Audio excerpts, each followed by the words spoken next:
नमस्कार प्यारे साथियों, आज के क्लास में बहुत वीवीआई क्वेश्चन पर डिस्कस करने वाला हूँ।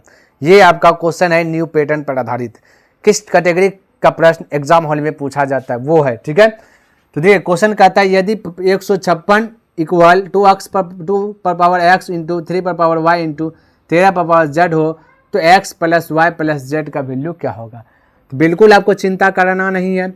तो यहाँ पे जो दिया गया आपको 156 को पहले एलसीएम मेथड से हल कीजिए, नहीं कि इसको अभाज्य गुणनखंड में तोड़िए। तो 2 से खिलाइए, है ना, 2 से 3 से 5 से, ये सारा नियम हमने यूट्यूब पर जो कि अपलोड कर दिया हो, पहले वो जान लीजिए। अगर नहीं जानते हैं तो अच्छी बात है। 2 के टेबल में 15 से कम 14 है, कितना बार में 7 बार में, फिर एक बचा है कि हटा दीजिए। 2 के टेबल में 16 हो गया ना, तो 16 8 बार में तो 8 लिख दिए। फिर 2 से खिलाए, 2 के टेबल में 7 से कम कितना है 6 है, कितना बार में है, तो बोलिएगा कि सर जी 3 बार में, तो यहाँ 3 लिख दिए। फिर यहाँ पे देखिए एक बचा, एक इधर सटाए 18, 2 के टेबल में 18 9 बार में, तो ये 9 लिख दिए। फिर ये 3 से खिलाएंगे, ठीक है, क्योंकि 3 से नियम आपको बताएंगे, जोड़ करके देखना है 3 के टेबल में है कि नहीं। तो 9 3 12, 3 के टेबल में 12, इसलिए 3 से खाएगा, तो 3 1 3, 3 3 9। अब ये नहीं खा रही है स्वयं, अब 13 से खा रहा है। खिलाने का इच्छा हो तो खिलाइए, नहीं तो इसको छोड़ सकते हैं।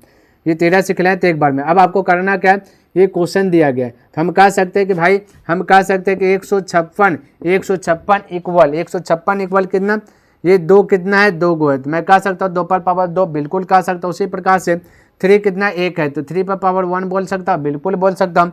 गुना उसी प्रकार से कह देगा 13 है, तो मैं कह सकता हूँ 13 पर पावर 1, बिल्कुल बोल सकता हूँ। आपसे क्वेश्चन में जो पूछा गया सबका पावर पूछा गया, ठीक, क्योंकि 2 पर पावर x, तो जो पावर है वो x आपका। यहाँ पे देखो, यहाँ 2 पर पावर है 2, तो यहाँ 2 पर पावर x, तो 2 पर पावर x होना चाहिए, यहाँ पे x के स्थान पे 2 दे दिया गया, ये x है। 3 पर पावर y होना चाहिए, तो यहाँ y के स्थान पे 1 दे दिया। 13 पर पावर z होना चाहिए, z के स्थान पे दे दिया कि आपका 1 हो जाएगा। ये आपसे क्वेश्चन पूछा गया, तो बताओ x plus y plus z का वैल्यू क्या होगा। तो x का वैल्यू 2 है तो 2 लिख लिए, प्लस y का वैल्यू आपका 1 है तो 1 लिख लीजिए, प्लस z का वैल्यू आपका 1 है तो 1 लिख लीजिए। सबको जोड़िए, 2 1 3 1 4, तो 4 राइट आंसर हो गया। उम्मीद करता आपको समझ में आ गया। अगर समझ में आया तो एक क्वेश्चन का जवाब आप दीजिए। एक क्वेश्चन यह है कि क्वेश्चन का जवाब दीजिए, x plus y minus z पूछता तो क्या होता। इसका जवाब जो कि कमेंट बॉक्स में अवश्य करें, ताकि मुझे पता चले कि हाँ आपने जो है कि कुछ ना कुछ सीखा। तो कैसा लगा वीडियो, अगर वीडियो पसंद आया तो इस वीडियो को लाइक कर दीजिए, सब्सक्राइब नहीं किया तो सब्सक्राइब कर दें।